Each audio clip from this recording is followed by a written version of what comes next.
اعوذ باللہ من الشیطان الرجیم بسم اللہ الرحمن الرحیم السلام علیکم ورحمۃ اللہ وبرکاتہ۔ ویورز، الحمدللہ اللہ کے فضل و کرم سے ہم نے سورہ انفال کے 3 رکوع لفظی اور با محاورہ ترجمے کے ساتھ مکمل کر لیے ہیں۔ آج ہم رکوع نمبر 4 سے آیت نمبر 29 سے 31 تک، یعنی آیت نمبر 29، 30 اور 31 کا لفظی اور با محاورہ ترجمہ سیکھیں گے اور دیکھیں گے کہ اللہ رب العزت ہمیں ان آیات میں کیا باتیں بتا رہے ہیں اور کیا بات ہمیں سمجھا رہے ہیں۔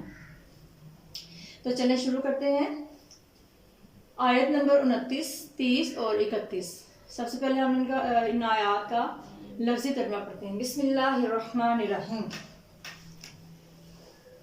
یا ایھا الذین آمنوا، اے ایمان والو، اگر ان کا لفظ جو ہے کئی جگہ پر نہیں کے معنی میں آیا ہے اور کئی جگہ پر اگر کے معنی میں آیا ہے۔ ان الفاظ کا میں پہلے بھی الگ کر کے معنی بتا چکی ہوں۔ یا کا معنی ہوتا ہے اے، ایھا خاص، الذین وہ لوگو، آمنوا جو ایمان لے آئے ہو۔ اگر ہم اس کا اکٹھا کریں گے تو یہ آئے گا معنی اے ایمان والو یا اے مومنو۔ اگر تتقو، تم ڈرو گے، اللہ سے، یجعل، وہ پیدا کر دے گا، لاکم، تمہارے لیے، فرقانن، بہت فرق کرنے والا نور۔ بہت فرق کرنے والا فرقانن کا معنی ہے، لیکن یہاں پر اس سے مراد ایسا نور تمہیں دے گا جو حق اور باطل میں فرق کر سکے۔ وَيُكَفِّرْ، اور مٹا دے گا، وا کا مطلب اور، یکفر مٹا دے گا، انکم، تم سے، ان کا مطلب ہوتا ہے سے اور کم کا مطلب ہوتا ہے تم سے، سیئاتی، گناہ، کم، تمہارے، سیئاتی، گناہ، کم، تمہارے، ویغفر، اور بخش دے گا، لاکم، تمہیں، واللہ، اور اللہ تعالیٰ، ذو الفضل، فضل والا ہے، عظیمی، بڑے، اور اللہ تعالیٰ بڑے فضل والا ہے۔ اور اس، جب، یمکرو، چال چل رہے تھے۔ اردو میں ہم لفظ استعمال کرتے ہیں مکر کا، چال چلنا، اس کا مطلب ہوتا ہے چال چلنا۔ یمکرو، چال چل رہے تھے، بکا، آپ کے ساتھ، اللہ زینا، وہ لوگ، کفرو، جنہوں نے کفر کیا۔ کا معنی ہوتا ہے تمہارے، تم، آپ، یعنی جب ہم کسی کو ادبن بلاتے ہیں تو ہم آپ کہتے ہیں، اور اگر دوستانہ ماحول ہو تو ہم تم بھی کہہ دیتے ہیں۔ تو یہاں پر ذکر آپ صلی اللہ علیہ وسلم کا ہو رہا ہے، تو اس لیے یہاں پر ہم احتراماً بولیں گے آپ کے ساتھ۔ اللہ جنا، وہ لوگ، کفر، جو کفر کرنے والے تھے، یعنی کافر لوگ، لیثبتو، کہ قید کر دیں، کا، آپ کو، او، یا یقتلو، قتل کر دیں، کا، آپ کو، او، یا یخرجو، نکال دیں، کا، آپ کو، اور یمکرونا، وہ چال چل رہے تھے، اور یمکر اللہ، اللہ تعالیٰ بھی خفیہ تدبیر فرما رہا تھا۔ اب دیکھیں معنی ان دونوں کا ایک ہی ہے، لیکن ہم یہ جو لفظ ہے چال چلنا، یہ اللہ تعالیٰ کی ذات تو تدبیر کرنے والی ہے نا، تو ہم اچھے الفاظ میں اس کا ترجمہ کریں گے۔ بات تو ایک ہی ہے نا، واللہ، اور اللہ تعالیٰ، خیر الماکرین، تدبیر کرنے والوں میں سے بہترین ہے، خیر، بہتر ہے، یعنی اللہ تعالیٰ سب سے بہتر تدبیر کرنے والا ہے۔ اور اذا، جب، تتلا، تلاوت کی جاتی ہیں، علیہم، ان پر، آیاتنا، ہماری آیتیں، ہماری آیات، آیات اردو میں بھی ہم ایسے ہی لفظ بولتے ہیں آیات، نہ ہماری۔ قالو، وہ کہتے ہیں، قد، تحقیق، سمعنا، ہم نے سن لیا۔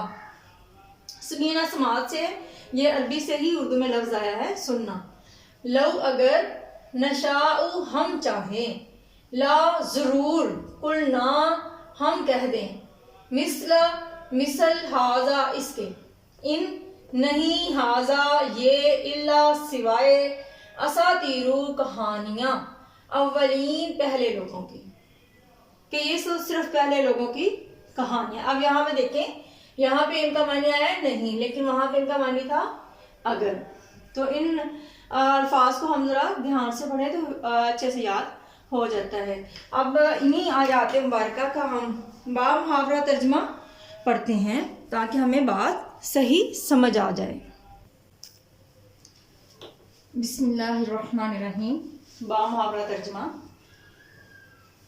یا ایھا الذین آمنوا ان تتقوا اللہ یجعل لکم فرقانا ویکفر عنکم سیئاتکم ویغفر لکم واللہ ذو الفضل العظیم. مومنوں، اگر تم خدا سے ڈرو گے تو وہ تمہارے لیے امر فارغ پیدا کر دے گا اور تمہارے گناہ مٹا دے گا اور تمہیں بخش دے گا، اور خدا بڑے فضل والا ہے. امر فارغ سے مراد یہاں پر یعنی اللہ تعالیٰ تمہیں دوسروں سے ممتاز کر دے گا، یعنی تمہیں دوسروں سے زیادہ پہچان اچھی دے گا، یا پھر حق اور باطل کے درمیان فرق کرنے کی صلاحیت عطا کر دے گا، یا پھر تمہیں ایسا نور عطا کرے گا جو تمہارے لیے حق اور باطل کو سمجھنے میں مددگار ثابت ہوگا. وَإِذْ يَمْكُرُ بِكَ الَّذِينَ كَفَرُوا لِيُثْبِتُوكَ أَوْ يَقْتُلُوكَ أَوْ يُخْرِجُوكَ وَيَمْكُرُونَ وَيَمْكُرُ اللَّهُ وَاللَّهُ خَيْرُ الْمَاكِرِينَ. اور اے محمد صلی اللہ علیہ وسلم، اس وقت کو یاد کرو جب کافر لوگ تمہارے بارے میں چال چل رہے تھے کہ تم کو قید کر دیں یا مار ڈالیں یا وطن سے نکال دیں، اور ادھر وہ چال چل رہے تھے اور ادھر اللہ خفیہ تدبیر فرما رہا تھا، اور خدا سب سے بہتر تدبیر فرمانے والا ہے. اب یہاں پر دیکھیں، اے محمد صلی اللہ علیہ وسلم، اس وقت کو یاد کرو. ان الفاظ کو ہم نے بریکٹ میں لیا ہے. میں پہلے کی ویڈیوز میں بھی بتاتی رہی ہوں، پھر سے بتاتی چلوں کہ ایسے الفاظ جن کو سمجھنے کے بغیر ہمیں ترجمہ سمجھ میں نہ آئے، لیکن ان کی عربی آیت میں استعمال نہ ہوئی ہو، لیکن آیت میں انہی کے بارے میں بات کی جا رہی ہو، تو مفسرین نے ترجمہ کرتے وقت ان الفاظ کو بریکٹ میں دیا ہوتا ہے تاکہ ہم لوگوں کو یعنی اجمی لوگوں کو قرآن پاک کو اچھے طریقے سے سمجھنے میں مدد حاصل ہو.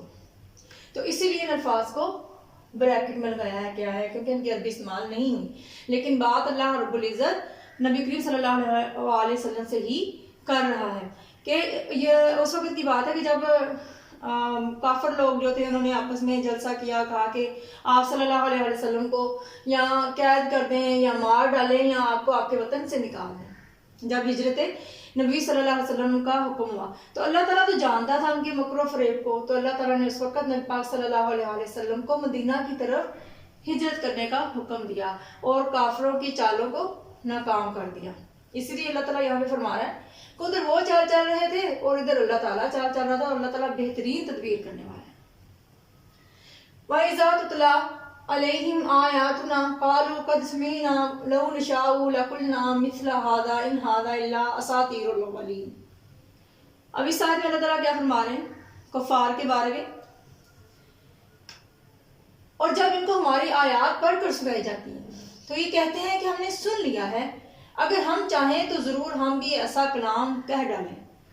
اور یہ ہے ہی کیا، صرف اگلے لوگوں کی کہانیاں یا اگلے لوگوں کی حکایتیں. اگلے لوگوں سے مراد نہیں جو پہلے گزر چکے ہیں. چونکہ قرآن پاک میں اللہ رب العزت نے مختلف قوموں کا ذکر کیا ہے، ایسے انبیاء اور ان کی قوموں کا ذکر کیا جن پر اللہ تعالیٰ کے بے شباہ انعامات ہوئے، اور ایسی قوموں کا بھی ذکر کیا جن پر اللہ تعالیٰ کا عذاب نازل ہوا. تو اس بات کو لے کر کافر لوگ کیا کہا کرتے تھے کہ یہ تو صرف پہلے لوگوں کی کہانیاں اور حکایتیں ہیں، اگر ہم چاہیں تو ہم بھی ایسا کلام کہہ ڈالیں. یہ تو ہو گیا آج کا ہمارا 3 آیات کا سبق. پہلی آیت میں ہم نے پڑھا تھا کہ اگر تم ڈرو گے اللہ تعالیٰ سے، یہاں پر متقی ہونے کی بات کی جا رہی ہے، پرہیزگاری کی بات کی ہے، اللہ تعالیٰ سے ڈرنے کی بات کی جا رہی ہے کہ جو جتنا متقی ہوگا، پرہیزگار ہوگا، اللہ تعالیٰ سے جتنا ڈرے گا، تقوی کی بات یہاں پر ہو رہی ہے، تو اللہ تعالیٰ اس کے لیے اتنا ہی زیادہ نور پیدا فرما دے گا جس سے وہ حق اور باطل کو پہچان سکے گا، اور اللہ تعالیٰ گناہ بھی مٹا دے گا اور اللہ تعالیٰ ہمیں بخش بھی دے گا.